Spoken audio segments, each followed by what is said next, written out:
Por intermédio da Secretaria de Justiça, Direitos Humanos e Desenvolvimento Social, o governo do estado da Bahia vai repassar mais de 2.600.000 reais para os municípios que estão em situação de emergência, municípios que foram atingidos pelas fortes chuvas das últimas semanas em algumas regiões aqui do estado.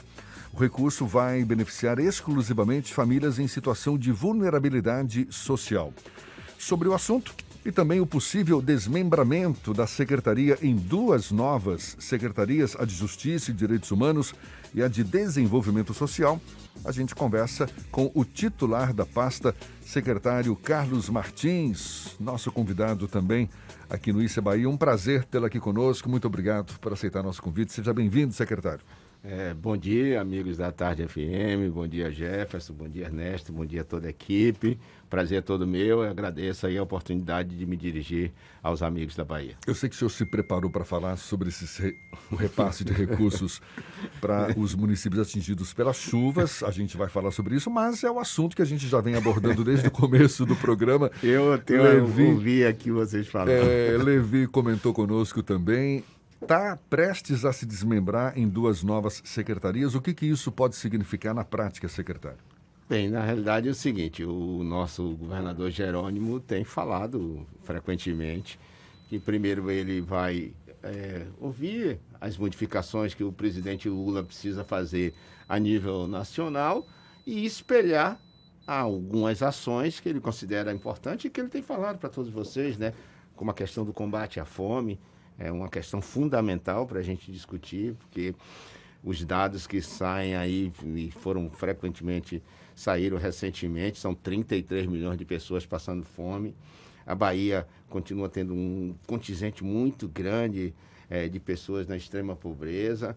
Então, quando o secretário Jerônimo coloca essas questões, é evidentemente que ele está com a equipe muito competente, a comissão de transição formada de alto nível, Ernesto sabe, o Marcos Cavalcante, o Carlos Melo, o Felipe. O senhor vê com bons olhos essa mudança na sua pasta?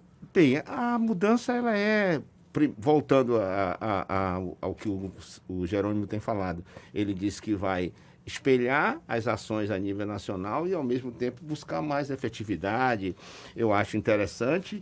E ainda tem um outro. Há um sentimento de todo o movimento da assistência social, daqueles que compõem o Sistema Único da Assistência Social, que precisava de uma secretaria que espelhasse melhor a assistência social. Então, é nesse contexto que eu acho que é positiva a mudança. Agora, a Secretaria de Justiça, na verdade, ela volta a uma configuração bem anterior, ela volta a se concentrar mais na temática, vamos dizer assim, muda, inclusive, a sigla, ficou uma sigla enorme, com muita letra, muita consoante para a gente desenhar. Todo mundo dizia que era a sopa de letrinha, né?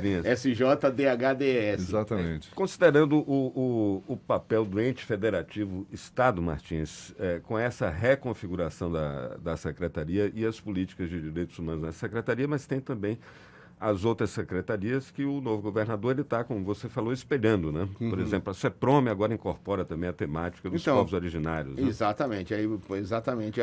Atualmente, na SJDHDS, nós temos uma coordenação da população indígena. Essa coordenação vai assumir um novo status, ela vai passar de ser coordenação para uma superintendência. Isso significa, então, uma maior estrutura e vai espelhar com a CEPROME, que aí passa a ser uma secretaria que pega as questões dos povos originários, quilombolas, indígenas, etc. E provavelmente que é o que vai espelhar a decisão nacional. Ainda não está bem claro o que o presidente falou, se vai ser um ministério ou uma secretaria especial, mas a lógica é essa de você dar uma estrutura maior a essa pauta. A pauta indígena na Bahia ela é importantíssima. Só para vocês terem uma ideia, nós tínhamos em torno de 24 mil pessoas que se declaram indígenas no estado, e eu tive os dados agora recente, o IBGE, do censo do IBGE, que já está em 75%, 80%, nós vamos passar de 24 mil para 84 mil pessoas que se declaram indígenas. E uma das questões fundamentais é que a gente vê os conflitos agrários, os conflitos, principalmente no extremo sul e em outras regiões. Eu tenho, por exemplo, na SJDHDS, um programa de proteção às pessoas de defesa de direitos humanos, e qual 70% são caciques e lideranças indígenas e ameaçados de morte. Então, realmente é uma necessidade forte de colocar essa pauta num momento importante da vida brasileira. E é uma mudança que segue muito afinada com o que deve acontecer em nível nacional? Sim, eu acho que sim. Como eu disse, o presidente Lula já acenou com a possibilidade de um ministério, depois deu uma recuada, parece, para uma secretaria especial, ainda não tem bem definido, mas essa coisa tem até a ver com as enchentes, né? Por quê? Porque nós estamos vivendo um processo de emergência climática, onde a gente está vendo se suceder durante uma certa regularidade várias catástrofes em função das questões climáticas, e evidentemente que as populações indígenas, elas têm uma capacidade muito maior que nós de defender o meio ambiente, de conviver com a natureza, de saber conciliar os interesses dos humanos com a necessidade de preservação. Então, acho que tem todo um contexto internacional de mais recursos, de proteção da Amazônia, de não efetivar, como a gente viu durante esses 4 anos, a questão do garimpo em terras indígenas, então, das populações como Yanomami, que estão sofrendo de desnutrição. Ou seja, tem toda uma pauta, inclusive, que fez com que o Brasil ficasse muito mal a nível internacional. E o pior, isso tem impactos econômicos, né? Porque produtos nossos do agronegócio, principalmente, sofrem muito quando os países europeus, os países do primeiro mundo, começam a colocar claramente que no Brasil não se respeita o meio ambiente, que o Brasil não se respeita as populações indígenas. Então, tudo isso tem a ver com essa lógica de fortalecer os organismos nacionais, as estruturas nacionais para a proteção dos povos indígenas e, ao fim e ao cabo, proteção do meio ambiente. Martins, você já ocupou várias pastas, você já foi secretário da Fazenda, né? Você já teve em mais de uma posição desde o início aí dos governos petistas, né? Desde o primeiro mandato do governo Wagner, né? Você acredita que agora, a gente comentava isso agora há pouco, né? Tem muito tempo que a Bahia não tem tanto peso no governo federal, tendo também o governador alinhado com o governo federal. É claro que isso aumenta muito a expectativa em relação às atenções que a Bahia espera, especificamente na área de desenvolvimento social, a partir da tua experiência nos últimos anos, nesses últimos 4 anos. E você foi, às vezes, muito discreto, mas você foi à imprensa também reclamar da dificuldade de gerir os programas sociais e principalmente na assistência, né? Na relação aí com o Ministério da Cidadania, que teve um papel eleitoral muito grande aí nesse período aí do presidente Bolsonaro, né? O que é que a gente pode esperar de diferença a partir de agora?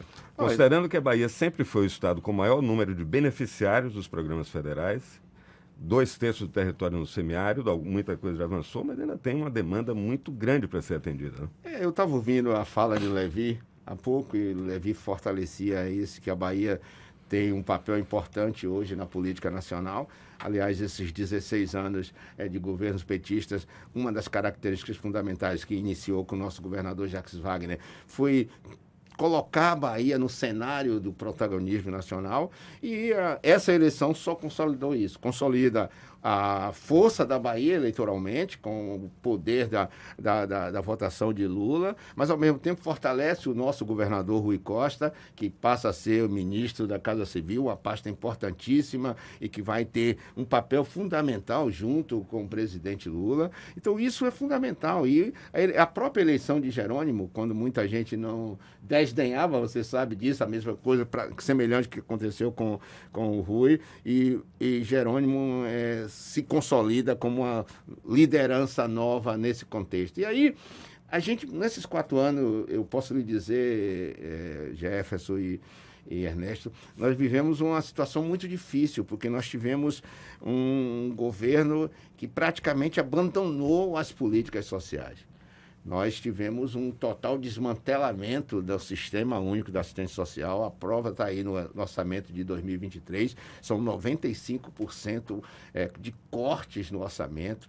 só para você ter ideia, é 1,5 bilhão que foi cortado do sistema assistencial com as estruturas de CRAS, de CREAS, tudo que pegam as pessoas justamente no momento onde os dados mostram, e depois da pandemia, essa é a realidade, mas não foi só a pandemia, cresceu a extrema pobreza, cresceu 48% de um ano para o outro. Nós temos hoje mais de quase 6 milhões de pessoas na extrema pobreza. Isso quer dizer pessoas que vivem com $1,10 por dia, ou seja, R$5 e pouco por dia. Esse é o quadro, isso cresceu 48%.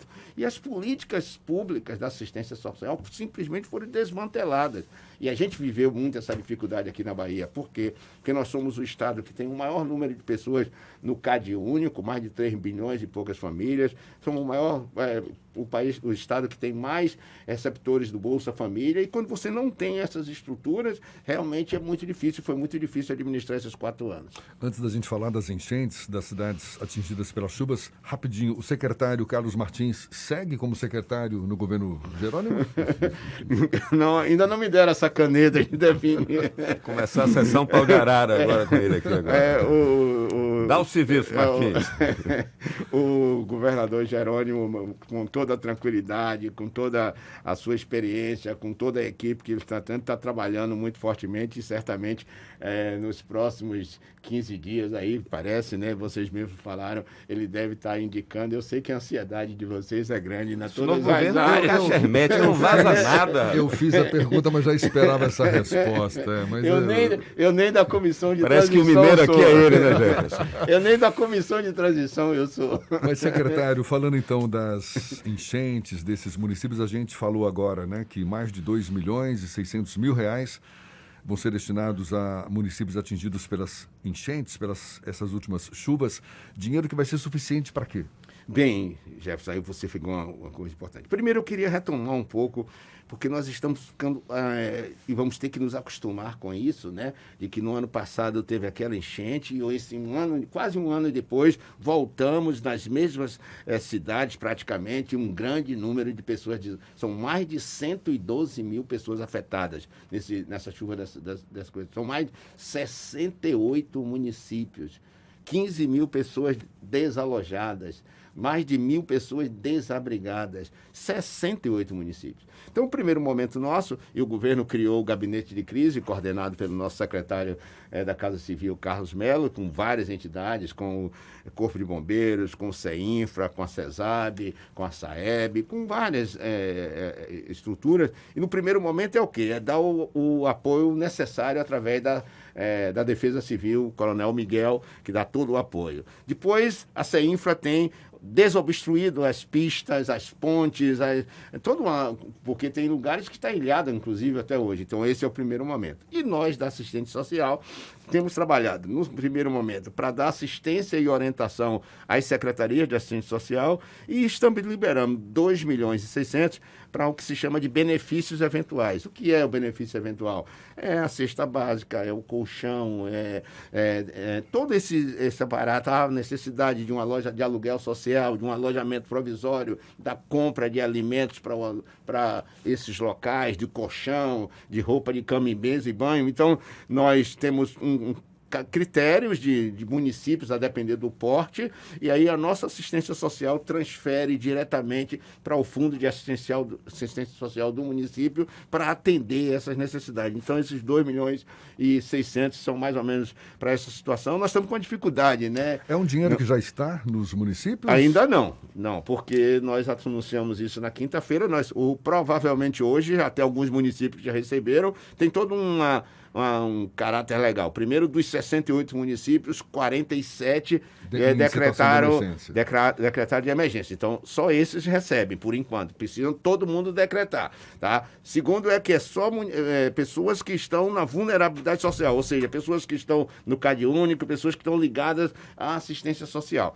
Nós estamos com uma dificuldade adicional, porque hoje é dia 12 e nós estamos no encerramento do exercício. Então, eu vou ter que pedir ao nosso secretário Manuel Vitório com toda tranquilidade, ao nosso governador Costa, para a gente abrir um espaço para que nossas equipes possam fazer o empenho e a liberação para os municípios nesse curto espaço de tempo. E nós vamos começar hoje a correr para alguns já vão estar recebendo, para que eles possam, porque esse é o tipo de coisa que não pode demorar. E é um dinheiro que se limita a esse valor ou ainda pode vir mais? Bem, hoje é dia 12. Eu não acho que não teremos condições de, pela própria lógica do encerramento do exercício, de ampliar. Fatalmente, no dia 1º de janeiro, é possível que, se for houver necessidade, o governador Jerônimo possa liberar mais recursos. Tá, o pau de arara até que foi tranquilo. Aproveitando só mais uma, tem alguma previsão de antecipação do ICMS para os municípios? Não. Ainda Geralmente, o nosso secretário Manuel Vitório, que é bonzinho, né? Ele sempre libera no final do ano. Provavelmente o governador deve, se for necessário, anunciar isso, mas eu não tenho conhecimento. Secretário de Justiça, Direitos Humanos e Desenvolvimento Social da Bahia, Carlos Martins. Sempre um prazer tê-lo aqui com a gente. Muito obrigado. O prazer é todo meu. Eu quero aproveitar esse momento que vocês dão esse espaço aqui para desejar um Feliz Natal, Feliz Ano Novo a toda a equipe e a todos os baianos que ouvem, que assistem o seu programa, Líder e Audiência, e dar meu apoio, a solidariedade a todas as pessoas que estão nesses 68 municípios vivendo esse momento, e que o Natal seja um Natal de paz, de tranquilidade, e que a esperança de 2023 seja muito importante para todos nós. Maravilha, muito obrigado mais uma vez, secretário Carlos Martins. Agora 8h45 na Tarde FM.